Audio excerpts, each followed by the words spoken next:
Congratulations, 17 million viewers. World Cup video. అదే నేను ఇప్పుడు మీరు వస్త్రధారణ అన్నారు కాబట్టి నేను ఒకటి అడగాలనుకున్నా. ఎంతమంది ఇప్పుడు మీరు న్యూస్ ప్రెజెంటర్ గానో లేకపోతే అనౌన్సర్గా ఉన్నప్పుడు మీ న్యూస్ చూడడానికి ఎంతమంది అయితే ఉండేవాళ్ళో దానికి మించి ఆడవారు మీ కట్టు బొట్టు లేకపోతే మీ చీరలు మీ నగలు చూడడానికి టీవీ ముందు ఉండేవాళ్ళు. అండ్ ఎంత బాగా అంటే ఈరోజు ఆవిడ ఒక బ్లౌజ్ వేసుకున్నారు, మేము కూడా అది వేసుకోవాలి, అది కుట్టించుకోవాలి, అంత ఉండేది మీ మీద ఆడవారి కన్ను, కరెక్ట్గా చెప్పాలి అని అంటే. దాని గురించి ఎంత మీరు టైం కానీ లేకపోతే మనీ కానీ లేకపోతే మీ ఇంట్రెస్ట్ కానీ ఎంత ఇన్వెస్ట్ చేయాల్సి వచ్చేది మా? నేను నా ప్రొఫెషన్ కోసం ఎక్కువ డబ్బులు ఏం ఖర్చు పెట్టలేదు మా, కేవలం చీరలు జాకెట్లు. తర్వాత నా హెయిర్ స్టైల్ చూసి అంటే నేను ఇట్లాగా వేసుకునేదాన్ని. అది ఒరిజినల్గా నా చిన్నప్పటి నుంచి మా అమ్మగారు అట్లాగే నాకు తల దువ్వేవారు. ఆవిడ జడ వేసేది, 2 జడలు. ఆ తర్వాత నేను వేసుకోవటం మొదలెట్టాక జడలు వేసుకోవటం నాకు రాదు, అందుకని క్లిప్ పెట్టుకునేదాన్ని. హెయిర్ స్టైల్ చూసి చాలామంది పార్లర్కి వెళ్ళి విజయ దుర్గలాగా మాకు హెయిర్ స్టైల్ చేయమని అడిగిన వాళ్ళు ఉన్నారు. చాలామంది బ్యూటీషియన్స్ చెప్పేవాళ్ళు. అలాగే విజయదుర్గ గారు కట్టుకున్న చీర లాంటి చీర కావాలని అడిగేవాళ్ళు ఉన్నారు. మా స్టూడియో ముందర వాళ్ళ పేరెంట్స్ వచ్చి, ఏమండి మా అమ్మాయి అడుగుతోంది, సాయంత్రం ఆ చీర పట్టుకెళ్ళకపోతే నన్ను ఇంటికి రానివ్వదు. ఒకరోజు ఖమ్మం నుంచి ఓ డాక్టర్ గారు వచ్చారు. ఆయన పొద్దున్న వచ్చాడు, 12 గంటలకు వచ్చాడు. నేను 3 గంటలకు వెళ్ళా. సాయంత్రం 4:30కి నా డ్యూటీ. సరే 3 గంటలకు వెళ్తే అమ్మ సెక్యూరిటీ గార్డ్ చెప్పాడు, అమ్మ పెద్ద అయిన డాక్టర్ గారు ఎవరో పొద్దుననగా వచ్చారమ్మా, మీ గురించి వెయిట్ చేస్తున్నారని. అయ్యో ఇదేంటి అనుకుని, రండి డాక్టర్ గారు నమస్కారం, ఏంటి సార్ అన్న.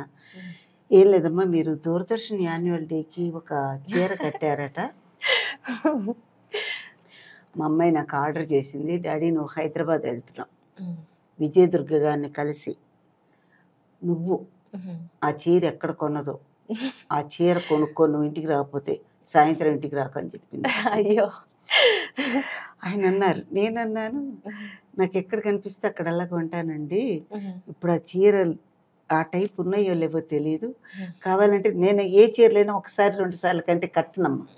టీవీలో కూడా నేను కట్టిన చీర కట్టకుండా కడతాను. ఆ మాట కూడా ఉంది, కట్టిన చీర కట్టకుండా కడతాను.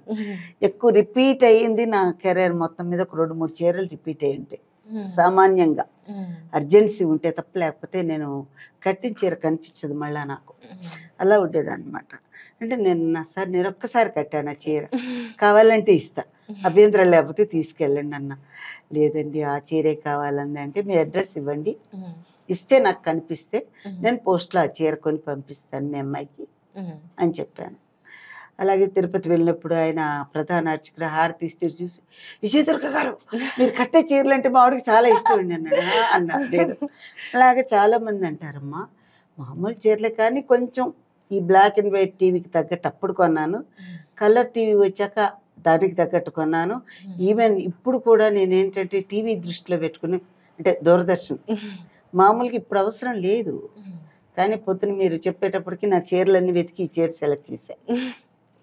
సో అట్లాగా ప్రేక్షకులు ఒకరోజు ఇదే మొహం చూస్తారు. ఇన్నేళ్ల సర్వీస్లో నేను అనుకున్న మ్యాక్సిమం ఒక 5 years, అంతకంటే ఉండనేమో అనుకున్నా. It was a long time, 40 సంవత్సరాలు. సో అందువల్ల ఏంటంటే వాళ్ళకి నచ్చే విధంగా, ముఖ్యంగా లేడీస్ కోసం చూడండి, సినిమా వాళ్ళు కూడా అంటారు మహిళా చిత్రం మెయిన్ టార్గెట్ ఎప్పుడు లేడీసే. స్మాల్ స్క్రీన్ వాళ్ళకి కానీ పెద్ద స్క్రీన్ వాళ్ళకి కానీ ఎవరైనా సరే అనుకున్నప్పుడు నేను ఆలోచించుకున్నా, సరే రోజు వెరైటీగా కనిపించాలి, వాళ్ళ విజయదుర్గ ఏ చీర కట్టుకొస్తుంది, ఏం పెట్టుకొస్తుంది అని చూసేట్టు చేయాలి. నేను పెట్టుకుండేవి కూడా పెద్ద పెద్ద వస్తువులు ఏం కాదమ్మా, బంగారం పెట్టుకుండేవాళ్ళని కాదు, బంగారం పెద్ద కనిపించదు. అందుకని నేనేం చేసేదాన్ని అంటే, ఓన్గా ఎక్కడన్నా మంచి మంచి బీడ్స్ ఉంటాయి కదా, ముత్యాలు, అట్లాగే బీడ్స్ చెవులకి అన్నీ కొనుక్కుండేదాన్ని. ఇవి కూడా అలా కొనుక్కున్నవి, చాలా బాగుంది, ఇది సెట్ అట్లా కొనుక్కొని వేసుకుండేదాన్ని అనమాట. అది తర్వాత ఇంకోటి ఏంటంటే, ఒక ప్రోగ్రామ్ ప్రజెంటేషను, వాయిస్, నా తెలుగు నే ప్రజెంట్ చేసే పద్ధతి ప్రేక్షకులందరికీ నచ్చింది. పెద్ద పెద్ద వాళ్ళందరినీ దూరదర్శన్ వేదిక నేను పరిచయం చేయటం నా అదృష్టం.